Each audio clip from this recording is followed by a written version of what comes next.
Friends, हल्ली लहान मुलांमध्ये किंवा मग टीनेजर्स मध्ये ना एक मेजर प्रॉब्लेम आहे कॉन्स्टिपेशनचा. ह्याची कारणं बरीच आहेत की पाणी कमी पिणं किंवा मग बॅलन्स्ड मील न करणं, जंक फूड. आणि यामुळे काय होतं की ह्याच्यावर एवढाच एक इलाज होतो की डॉक्टरांकडे जायचं आणि ह्याच्यावरच्या गोळ्या किंवा मग लिक्विड्स घ्यायचे. पण त्यांनी काय होतं की परत काही साईड इफेक्ट होतात आणि तात्पुरता प्रॉब्लेम सॉल्व्ह होतो. पण जर घरातच आपण फूड मधनं जर घेतलं, भरपूर फायबर रिच फूड, तर खरं सांगू नॅचरली या गोष्टी सॉल्व्ह होतात. हाय फ्रेंड्स, मी Sampada. Welcome to Sam's kitchen. Friends, आज आपण दुधी भोपळा आणि ओट्स ह्याच्यापासून हलकं फुलकं आणि झटपट होणारा असं स्नॅक्स बघणार आहोत. 3, 2, 1. दुधी भोपळा आणि ओट्सच्या टिक्कीसाठी आपण कोवळा अर्धा दुधी भोपळा घेतलेला आहे. आता हा स्वच्छ धुवून घेतलाय.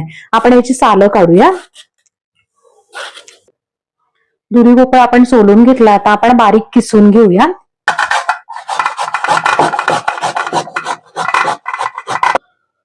दुधी भोपळा आपण सगळ्यांना किसून घेतलेला आहे.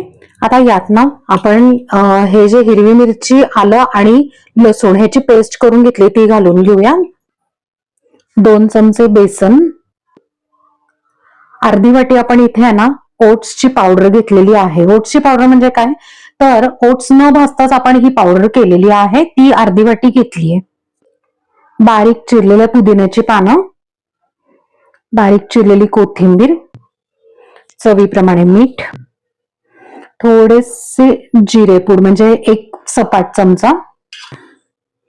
आता आपण हे सगळं मिक्स करून घेऊया. आणि जर तुम्हाला असं वाटलं की खूप कोरडं कोरडं आहे तर 1-2 चमचे पाणी मिक्स केलं तरी चालेल, किंवा खूप ओलसर वाटलं तर तुम्ही ओट्सची पावडर 1 ते 2 चमचे अंदाजाने तुम्ही याच्यात घालू शकता. आपण टिक्कीचं पीठ सगळं मळून घेतलेलं आहे, मिक्स करून घेतलेलं आहे. आता फक्त 10 मिनिटं आपण बाजूला ठेवूयात. 10 मिनिटं झाली की आपण आता ह्याच्या छोट्या छोट्या अशा टिक्की करून घेऊया.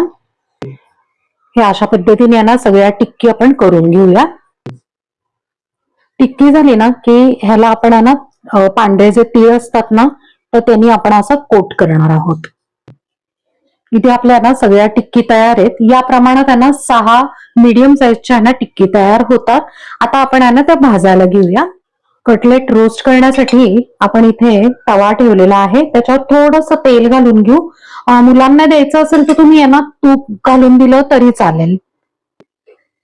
आता एक सगळ्या ह्याच्यावर टिक्की ठेवून घेऊयात. आपण सगळ्या आपण टिक्की किंवा कटलेट इकडे ठेवून घेतलेले आहेत.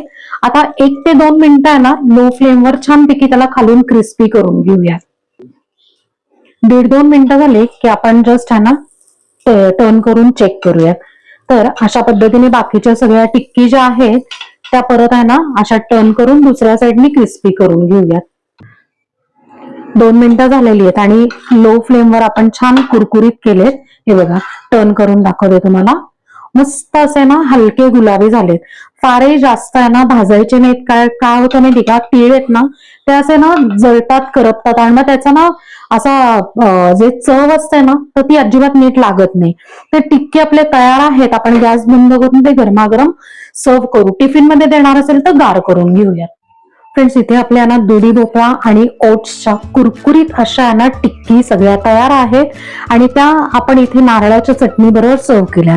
ह्याच्याऐवजी तुम्ही कुठली पुदिन्याची चटणी किंवा टोमॅटो केचप तुम्ही कशा बरोबरही सर्व करू शकता.